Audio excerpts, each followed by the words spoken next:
Well, the extreme heat can take a toll on plants and flowers. And the Green Bay Botanical Garden has a lot of them to take care of. So how do they make sure everything stays in bloom? And how much should you be watering your plants?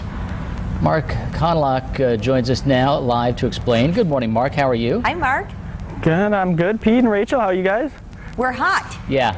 Yeah. To be honest. Yeah. It is hot. It is very hot. Yeah. Mark, give us tips.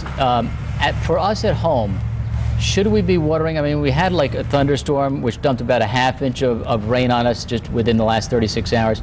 Is that enough, or what should we do in heat like this? Sure, that's a great question, Pete. Some plants, plants are stronger than we give them credit for. They can handle a lot of this heat and humidity. Plants like corn and squash and things like that will actually grow well in the heat provided you give them enough rain, like you mentioned. So in general, you want to give the plants about 1 inch of water a week. So with the supplement, the rainfall, however much you need to do. So you're better off giving a thorough, infrequent watering. So if you have a real clayey soil, you might want to give 1 inch of water 1 time a week. If you have a real sandy soil, you probably want to do 2 ½ inch waterings a week. And when you water, the best time is early in the morning, like now before you go to work, because that reduces the evaporation in the water you're losing to the atmosphere. The other thing that's really important is that plants don't take up water through their leaves, so don't water the leaves.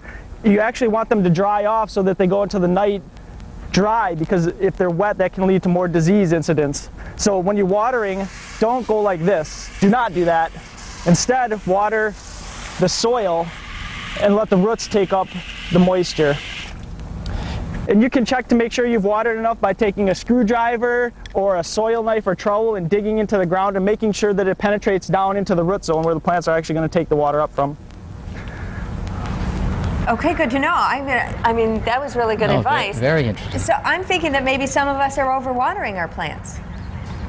That could be the case. We had about a ½ inch of water out here at the Botanical Garden Sunday night into Monday, so we didn't water at all yet this week. So we'll wait and see how the weather shapes up, and hopefully we don't have to water at all. I was just going to ask you how you're taking care of the gardens out there, but it sounds like Mother Nature is helping out. And so you follow that advice even there at the Botanical Gardens as far as an inch basically for the week, or?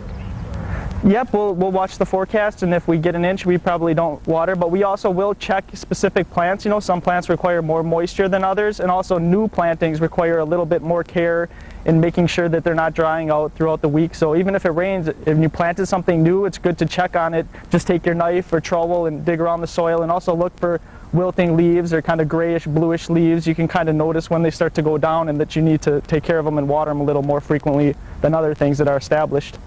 Awesome. Thanks, Mark. Great advice as always, and we'll check back with you next hour.